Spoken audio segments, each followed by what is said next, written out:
अस्सलाम वालेकुम। इस वीडियो में हम अब मीडिएटर्स ऑफ इन्फ्लेमेशन की बात करेंगे। मीडिएटर्स क्या होते हैं इन्फ्लेमेशन के? Basically they are the substances that initiate and regulate inflammatory reactions. ये बहुत से तरह के होते हैं और हम सब और हम हर टाइप को एक एक मतलब उनकी एक्सप्लेनेशन दे के पढ़ेंगे कि कौन कौन से होते हैं। इसमें आपके वेसोप्टोमाइंस आ जाते हैं जिसमें हिस्टामिन सेरोटोनिन आ जाते हैं, लिपिड के प्रोडक्ट्स आ जाते हैं जिसमें प्रोस्टाग्लैंडिन्स ल्यूकोट्राइन्स आ जाते हैं, साइटोकाइंस आ जाते हैं, कीमोकाइंस आ जाते हैं जिसके भी हमने पिछली वीडियो में भी काफी बात की थी, जिसमें ट्यूमर नेक्रोसिस फैक्टर था, इंटरल्यूकिन्स 1 से आपके और प्रोडक्ट भी आ जाते हैं कॉम्प्लीमेंट एक्टिवेशन के। जो हमने पिछली वीडियो में जितने भी साइटोकाइंस और कीमोकाइंस जो डिफरेंट एक्शंस करा रहे थे, जो हमने पिछली वीडियोस में बात की थी, अब हम उन्हीं की फर्दर एक तरफ से और बात करेंगे कि मीडिएटर्स कराते हैं और या किस तरह रेगुलेट करते हैं इन्फ्लेमेटरी रिएक्शन को। तो एक तो इसके लिए ये कि अगर लेट सपोज आपके पास बहुत कम टाइम है और आप नहीं इस पूरे चैप्टर को नहीं पढ़ सकते, तो आप सिर्फ इस टेबल को भी याद कर सकते हैं जिसमें उन्होंने छोटे छोटे से इनके एक्शंस बताए हुए हैं और इन सारे मीडिएटर्स की सोर्सेज बताई हैं। This table is also good. उसके अलावा इसकी क्या खास बात है कि कुछ आपके मीडिएटर सेल डिराइव्ड होते हैं, ये मतलब वो सेल के ही ग्रेन्यूल्स में बनते हैं या सेल में डिनोवो सिंथेसाइज होते हैं। जिस तरह हिस्टामिन की आपकी एग्जांपल आती है, हिस्टामिन आपके मास्ट सेल्स की ग्रेन्यूल्स में बनता है, और जो प्रोस्टाग्लैंडिन्स होते हैं और जो ल्यूकोट्राइन्स जो होती हैं ये आपकी क्या कहते हैं डिनोवो सिंथेसाइज होती हैं आपके मैक्रोफेजेस के अंदर, डेंड्राइटिक सेल्स के अंदर, न्यूट्रोफिल्स के अंदर। और कुछ आपके मीडिएटर्स ऐसे होते हैं जो सेल डिराइव्ड नहीं होते बल्कि जो प्लाज्मा डिराइव्ड होते हैं। प्लाज्मा डिराइव्ड में सारी आपकी प्लाज्मा वो आ जाती हैं, कॉम्प्लीमेंट प्रोटीन्स आ जाती हैं जो कि यूजुअली लिवर के अंदर प्रोड्यूस होती हैं। अब ये जितने भी मीडिएटर्स हैं इनकी क्या खास बात है कि ये सिर्फ तभी प्रोड्यूस होंगे जब कोई क्या कहते हैं कोई स्टिमुलाई आया हो। स्टिमुलाई क्या हो सकता है कि कोई माइक्रोबियल प्रोडक्ट आ गया हो या कोई सेल डैमेज हो, उसको वो जो डैमेज सेल है वो कोई सब्सटेंस रिलीज कर रहे हो, तो ही ये इन्फ्लेमेशन के जो अपने कॉजेज पड़े थे इन्फ्लेमेशन के, अगर उस तरह का कोई चीज हो रही है बॉडी में तो तभी फिर मीडिएटर्स आपके रिलीज होंगे ताकि वो जो इन्फ्लेमेशन का प्रोसेस है उसको पूरा करवा सके। Most mediators are short lived. और एक और बात कि जो भी मीडिएटर हैं वो दूसरे मीडिएटर की रिलीज को भी या उस दूसरे मीडिएटर की इनहिबिशन को भी स्टिमुलेट कर सकते हैं। जिस तरह एग्जांपल दी है कि जब हिस्टामिन रिलीज होते हैं तो वो क्या कराते हैं, वो टीएनएफ वो क्या कराता है कि वो टीएनएफ और जो इंटरल्यूकिन 1 है और जो कीमोकाइंस हैं इनकी भी प्रोडक्शन कराता है। सो ये कुछ इंपॉर्टेंट पॉइंट्स थे इनके मीडिएटर्स के। अब हम बात करते हैं मेन आपके मीडिएटर्स पर। हम आते हैं सबसे पहले हम बात करते हैं वेसोप्टोमाइंस की, जिसमें हिस्टामिन और सेरोटोनिन आ जाते हैं। हिस्टामिन का क्या काम है? हिस्टामिन हमें पता है कि ये सबसे ज्यादा मास्ट सेल्स के अंदर होती है और मास्ट सेल्स इन्हें प्रोड्यूस करते हैं। और हिस्टामिन प्रोड्यूस कब होती है? या तो कोई फिजिकल इंजरी हुई हो, जिस तरह ट्रॉमा हो, कोल्ड हो, हीट हुई हो, या कोई एंटीजन आके लगा हो, क्या कहते हैं एंटीजन और आईजीई एंटीबॉडी जो है वो जाके मास्ट सेल की सरफेस पे डिस्प्ले हुई है। क्योंकि ये देखा गया कि हिस्टामिन जो भी होती है वो ज्यादातर एलर्जिक रिएक्शंस में ज्यादा प्रोड्यूस होती है, या कोई कॉम्प्लीमेंट प्रोटीन्स हैं जिस तरह C3A और C5A वो जाके आपके मास्ट सेल्स पे जो रिसेप्टर्स हैं उनके साथ जाके बाइंड करें तो वो भी क्या कहते हैं हिस्टामिन की रिलीज कराती हैं। और हिस्टामिन का मेन फंक्शन क्या है कि it causes dilation of arterioles and increases the permeability of venules, जो कि हमने पिछली वीडियो में भी देखा था, और ये कि स्मूथ मसल्स की भी कंस्ट्रक्शन कराता है। बाकी सेरोटोनिन क्या है? सेरोटोनिन भी जस्ट लाइक हिस्टामिन की तरह ही है, लेकिन इसका मेन काम ये कि ज्यादातर ये जो CNS होता है वहां पर जो न्यूरोट्रांसमीटर के तौर पे ये यूज होता है। अब हम आ जाते हैं एराकिडोनिक एसिड मेटाबोलाइट्स, जो कि बेसिकली सारी बायोकेमिस्ट्री वाली चीज है। ये वाली पूरी चीज कि एराकिडोनिक एसिड वी नो के फॉस्फेटाइल आइनोसिटोल से एराकिडोनिक एसिड बनते हैं। जब फॉस्फोलाइपेज आके उस पर ऐड करते हो फिर दो पाथवेज होते हैं, साइक्लोऑक्सीजनेस पाथवे और लाइपोऑक्सीजनेस पाथवे। तो ये जो अब जितने भी प्रोडक्ट्स हैं जो मेटाबोलाइट्स हैं वो आपके इन्होंने यहाँ पे बताए हुए भी, हम ये जो फिगर है इसमें से ये जो चीजें लिखी हुई इनको भी याद कर सकते हैं कि डिफरेंट प्रोस्टाग्लैंडिन्स किस तरह के फंक्शंस कराते हैं इन्फ्लेमेशन में, और जो लाइपोऑक्सीजनेस हैं जिसमें आपकी और जो लाइपोऑक्सीजनेस सिस्टम है जिसमें ल्यूकोट्राइन्स आ जाते हैं वो क्या क्या फंक्शंस कराते हैं, और कुछ लाइपोक्सिन्स भी होते हैं वो क्या फंक्शंस कराते हैं। तो इसमें उन्होंने सबसे पहले दिया है कि जो प्रोस्टाग्लैंडिन्स होते हैं वो यूजुअली मास्ट सेल से, मैक्रोफेजेस और एंडोथेलियल सेल से प्रोड्यूस होते हैं। और प्रोस्टाग्लैंडिन्स में जो सबसे इंपॉर्टेंट एक तरफ से प्रोस्टाग्लैंडिन है ना, जो कि कहते हैं वेसोडाइलेशन कराता है और परमेबिलिटी को इंक्रीज कराता है, जो एडिमा फॉर्मेशन भी कराता है, और जो कि कीमो अट्रैक्टेंट भी है न्यूट्रोफिल्स के लिए, वो है PGD2। Prostaglandin D2 is the most important prostaglandin, जो कि कीमो टैक्सिस करा रहा है न्यूट्रोफिल्स की, वेसोडाइलेशन करा रहा है और परमेबिलिटी को इंक्रीज कर रहा है। उसके अलावा जो PGE2 है ये आपकी जो ये कहते हैं ये हाइपर एल्जिसिक के तौर पे काम करते हैं, मतलब ये स्किन में पेन की सेंसेशंस को ज्यादा इंक्रीज करते हैं। It makes the skin hyper sensitive to painful stimuli. और इसका भी हम अगर क्या कहते हैं पूरा नहीं पढ़ पा रहे हैं तो आप ये छोटा सा टेबल इसमें याद कर सकते हैं कि जो इंपॉर्टेंट एक्शंस हैं वो कौन कौन से इकोसाइनॉइड्स करा रहे हैं। फिर ल्यूकोट्राइन्स आ जाते हैं। ल्यूकोट्राइन्स पे याद रखना है कि जो ल्यूकोट्राइन्स आपका जो ल्यूकोट्राइन B4 है वो मोस्ट इंपॉर्टेंट ल्यूकोट्राइन है जो कि कीमो अट्रैक्टेंट जो कि कीमोटैक्टिक एजेंट के तौर पे काम करते हैं न्यूट्रोफिल्स की। और आपकी जो 5 हाइड्रोक्सी इकोसा टेट्राइनोइक एसिड है वो भी न्यूट्रोफिल्स प्रोड्यूस करते हैं जो कि एज अ कीमोटैक्टिक फैक्टर के तौर पे काम करता है, क्योंकि न्यूट्रोफिल्स के पास 5 लाइपोक्सिडेनेस एंजाइम होता है जो कि एराकिडोनिक एसिड को 5 हाइड्रोक्सी इकोसा टेट्राइनोइक एसिड में कन्वर्ट कर सकता है। और होता क्या है कि 5 हाइड्रोक्सी इकोसा टेट्राइनोइक एसिड के बाद ही ल्यूकोट्राइन B4 बनता है जो कि मोस्ट इंपॉर्टेंट कीमोटैक्सिस का कीमोट्रैक्टेंट है।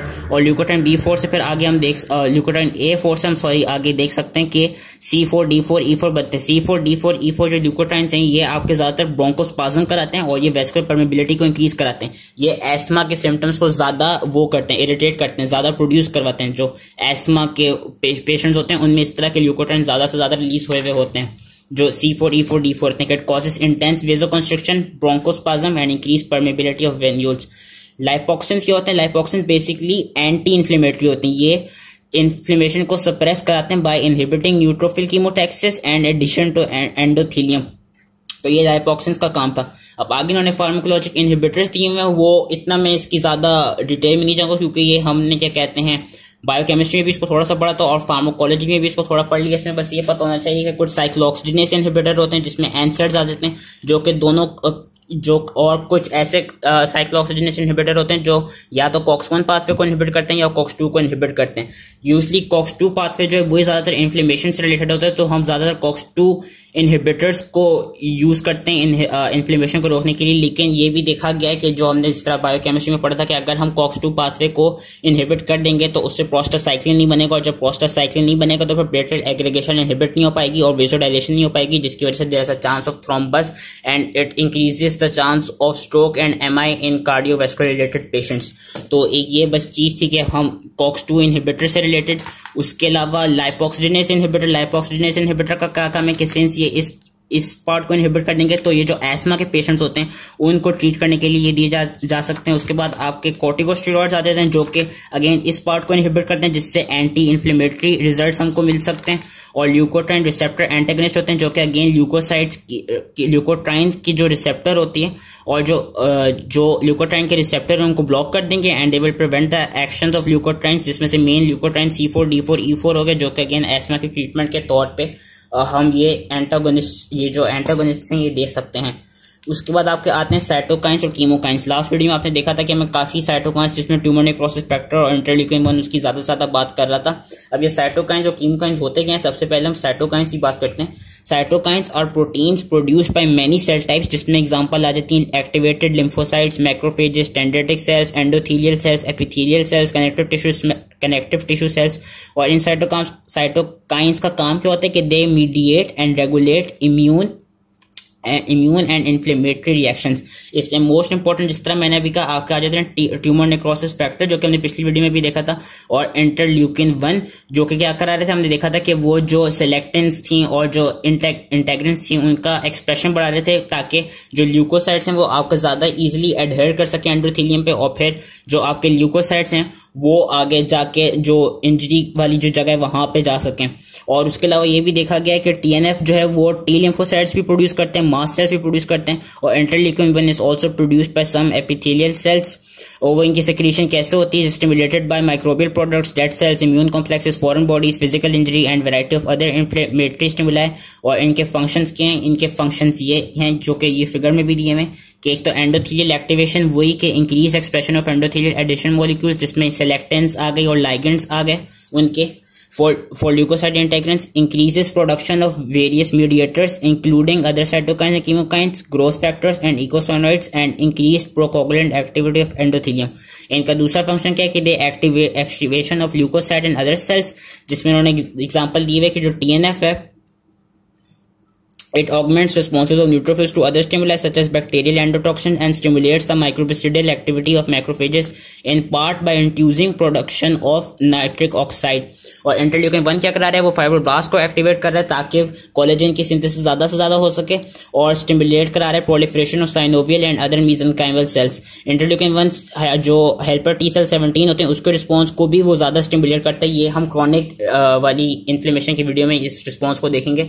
दूसरा इनका सिस्टेमिक एक्यूट फेज रिस्पॉन्स भी, जो कि जब मैं सिस्टेमिक रिएक्शंस पढ़ा रहा हूँ इन्फ्लेमेशन के तो उसमें हम देखेंगे कि सिस्टेमिक एक्यूट फेज रिस्पॉन्स क्या होता है. उसके अलावा जो टीएनएफ है वो क्या कराता है, it regulates energy balance by promoting lipid and protein mobilization and by suppressing appetite. तो ये कुछ फंक्शंस हैं इन साइटोकाइंस के. अब हम आ जाते हैं कीमोकाइंस. कीमोकाइंस क्या होते हैं कि chemokines are family of small proteins that act primarily as chemo attractant for specific types of leukocytes. कि वो कीमोटैक्सिस में हमने देखा था ज्यादातर यूज हो रहे थे. इनमें ये है कि इनमें आपको इस पूरे डिटेल में जाने की जरूरत नहीं है, बस आपको ये पता होना चाहिए कि 4 तरह के कीमोकाइंस होते हैं. CXC chemokines, CC chemokines, C chemokines और CX3C कीमोकाइंस. और ये पता होना चाहिए कि ये कौन से सेल्स को एक्टिवेट करते हैं. जिस तरह CXC कीमोकाइंस जिसमें ज्यादातर इंटरल्यूकिन 8 की एग्जांपल आ जाती है, ये क्या कराती है, ये एक्टिवेशन कराती है न्यूट्रोफिल्स की और to some extent monocytes and eosinophils की. क्योंकि ये इन सेल्स की कीमोटैक्सिस कराती है, तो ये न्यूट्रोफिल्स की मोस्टली एक्टिवेशन कराती है and to some extent monocytes and eosinophils की. जो CC कीमोकाइंस आते हैं वो किसकी एक्टिवेशन कराते हैं, वो एक्सेप्ट न्यूट्रोफिल्स, बाकी जितने भी आपके सेल्स हैं जिसमें मोनोसाइट आ गए, इओसिनोफिल्स आ गए, बेसोफिल्स आ गए, लिम्फोसाइट्स आ गए, उन सब की ये वो कराते हैं, एक्टिवेशन कराते हैं, उन सब की कीमोटैक्सिस कराते हैं. सिर्फ न्यूट्रोफिल्स की CC कीमोकाइंस सिर्फ न्यूट्रोफिल्स की कीमोटैक्सिस नहीं कराते. जो C कीमोकाइंस हैं वो स्पेसिफिक हैं सिर्फ लिम्फोसाइट्स के लिए, और जो CX3C कीमोकाइंस हैं वो आपके स्पेसिफिक हैं मोनोसाइट्स और टी सेल्स के लिए. तो बस इसमें याद रखना कि कौन से कीमोकाइन किस सेल टाइप के लिए इंपॉर्टेंट है.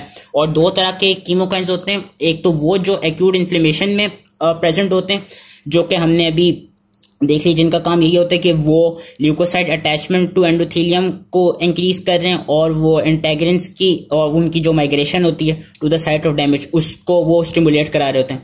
और कुछ आपके ऐसे कीमोकाइंस होते हैं जो कि जिनका काम ये होता है कि they are maintaining the normal tissue architecture.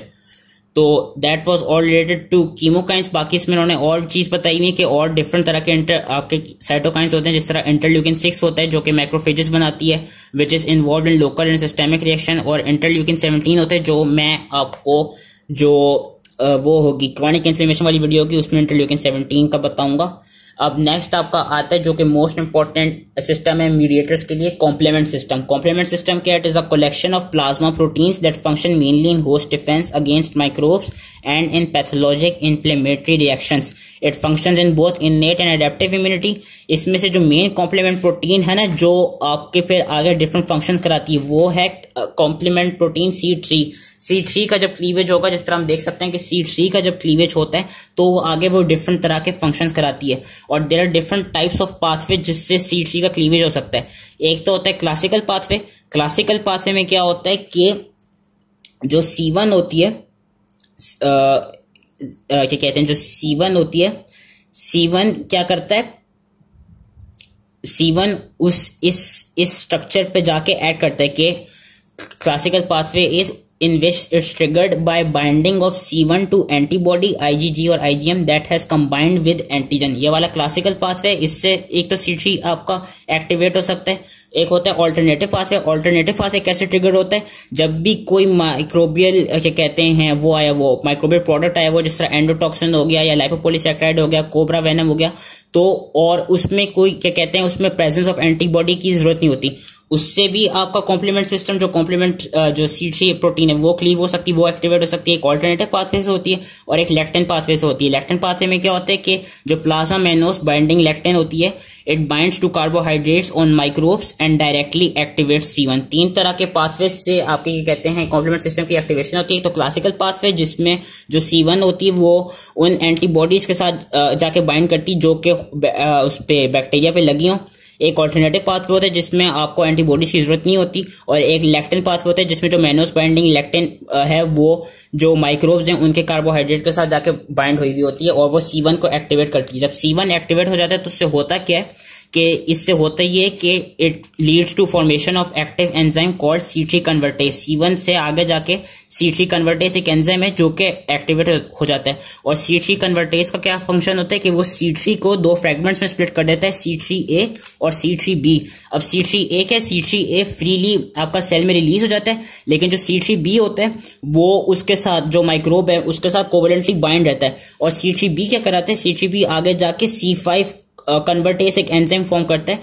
और वो C5 कन्वर्टेज एंजाइम का क्या काम है कि C5 कन्वर्टेज C5 को C5A और C5B में वो कर देगा, रिलीज कर देगा, जिसमें से जो C5A है वो तो जिस तरह C3A था उसकी तरह फ्रीली रिलीज हो जाएगा। और C5B क्या करेगा, C5B फिर आगे जाके जो डिफरेंट कॉम्प्लीमेंट प्रोटीन है C6, C7, C8, C9 वो उन सबको जाके एक्टिवेट करेगा। अब इस कॉम्प्लीमेंट सिस्टम के मेन जो फंक्शंस होते हैं वो 3 फंक्शन होते हैं। सबसे पहला वाला क्या है, इन्फ्लेमेशन। इन्फ्लेमेशन कैसे कराता है, ये जो C5A, C3A और जो C4A होते हैं ये हिस्टामिन की स्टिमुलेशन कराते हैं। ये हिस्टामिन की रिलीज की स्टिमुलेशन कराते हैं फ्रॉम मास्ट सेल्स। उसकी वजह से होगा क्या, जब हिस्टामिन रिलीज होगी तो वैस्कुलर परमेबिलिटी इंक्रीज होगी, वेसोडाइलेशन इंक्रीज होगी। और ये क्या कराते हैं, इसमें से जो मोस्ट इंपॉर्टेंट है वो C5A आपका as a chemotactic agent for neutrophils, monocytes, eosinophils and basophils के तौर पे भी काम करता है। और ये न्यूट्रोफिल्स में लाइपोऑक्सीजनेस पाथवे को भी एक्टिवेट कराता है जो C5A होता है। इन्होंने यहाँ पे दिखाया हुआ भी है कि C3A आगे जाके रिक्रूटमेंट करा रहा है एंड एक्टिवेशन ऑफ ल्यूकोसाइट्स करा रहा है, जिसकी वजह से फिर डिस्ट्रक्शन ऑफ माइक्रोब्स होगी बाय ल्यूकोसाइट्स। ये था एक फंक्शन। जो इनका दूसरा फंक्शन होता है जिसमें C3B का काम आता है वो होती है फेगोसाइटोसिस। वो कैसे होती है, through the process of opsonization. मैंने लास्ट वीडियो में बताया था कि जो C3B होता है और जो IgG होती हैं वो एज अ ऑप्सोनेंस के तौर पे काम करते हैं। वो करते हैं क्या है कि ये जो भी माइक्रोब है उसके सेल वॉल के साथ जाके बाइंड कर जाते हैं और वो फिर जो भी आसपास ल्यूकोसाइट्स होंगे ना उनको क्या कहते हैं, एक तरफ से वो करेंगे, अपनी तरफ बुलाएंगे कि ल्यूकोसाइट्स उन ऑप्शंस को रिकॉग्नाइज कर सकें। जब वो ऑप्शंस को रिकॉग्नाइज कर लेंगे देन वो उस माइक्रोब को इंगल्फ करके फेगोसाइटोसिस कर लेंगे। ये यूजुअली क्या कहते हैं न्यूट्रोफिल्स और मैक्रोफेजेस ही होते हैं, क्योंकि वही फेगोसाइटोसिस कराते हैं जो क्या कहते हैं इन ऑप्शंस को डिटेक्ट करते हैं। और इनका जो लास्ट फंक्शन है वो है सेल लाइसिस। सेल लाइसिस कैसे कराते हैं कि वो formation of membrane attack complex कराते हैं। और मेम्ब्रेन अटैक कॉम्प्लेक्स का काम क्या होता है कि ये जो भी माइक्रोब होता है उसको परमेबल बना देता है वाटर और आयंस के लिए। इससे होता क्या है कि जो वाटर है वो फिर ज्यादा से ज्यादा इन माइक्रोब्स के अंदर क्या कहते हैं by the process of osmosis जाने लग जाते हैं, जिससे फिर इवेंचुअली जो इनकी सेल वॉल है वो उस प्रेशर को मेंटेन नहीं कर पाती और उनकी जो सेल वॉल है और जो सेल मेम्ब्रेन है उसकी लाइसिस हो जाती है, जिसकी वजह से ये माइक्रोब्स जो हैं वो आपके फिर डिस्ट्रॉय हो जाते हैं। तो अब जो कॉम्प्लीमेंट प्रोटीन है, कॉम्प्लीमेंट प्रोटीन्स को एक तरफ से पता कैसे चलेगा कि इसने जो माइक्रोबियल प्रोडक्ट्स है उन्हीं को डिग्रेड करना है या उन्हीं पे ये फंक्शन करने, बाकी नॉर्मल सेल्स पे फंक्शन नहीं करने। उसको ऐसे पता चलेगा कि कुछ आपकी बॉडी में, जो कि इस पैराग्राफ में बताया गया, कुछ आपकी बॉडी में रेगुलेटरी प्रोटीन्स होती हैं जो कि प्रिवेंट करती हैं कि जो कॉम्प्लीमेंट सिस्टम है वो नॉर्मल होस्ट सेल्स, जो नॉर्मल ह्यूमन सेल्स हैं उन पे एक्ट ना कर सके। उनमें आपकी एक आ जाती है C1 इनहिबिटर। C1 इनहिबिटर का काम क्या होता है कि ये जो C1 की एक्टिवेशन है उसको ब्लॉक करा देती है। और अगर इसमें कोई डिफेक्ट हो, अगर C1 इनहिबिटर आपकी बॉडी में प्रेजेंट ना हो देन आपको क्या कहते हैं हेरिडिटरी एंजियोएडिमा हो जाएगा। दूसरी आपकी आती है डीके एक्सेलरेशन फैक्टर और CD59। डीके एक्सेलरेशन फैक्टर क्या कराता है कि ये C3 कन्वर्टेज जो था उसकी फॉर्मेशन को प्रिवेंट करता है। और CD59 क्या कराता है, CD59 बेसिकली जो मेम्ब्रेन अटैक कॉम्प्लेक्स है इसकी फॉर्मेशन को इनहिबिट कर देता है। और अगर ये दो प्रोटीन्स भी आपकी रेगुलेटरी प्रोटीन्स भी आपकी बॉडी में ना हो तो आपका जो रेड सेल है उसका लाइसिस होगा और आपको एक कंडीशन होगी जिसका नाम होगा पैरोक्सिस्मल नॉक्टर्नल हीमोग्लोबिनूरिया। और फिर एक आता है complement factor H। Complement factor H का काम क्या होता है कि ये जो ऑल्टरनेटिव पाथवे है उसको इनहिबिट करता है। और अगेन अगर कॉम्प्लीमेंट फैक्टर H नहीं होगा बॉडी में तो फिर आपकी जो बॉडी है उसको एक डिजीज हो सकती है जिसका नाम है haemolytic uraemic syndrome. So that was related to regulatory proteins of complement system.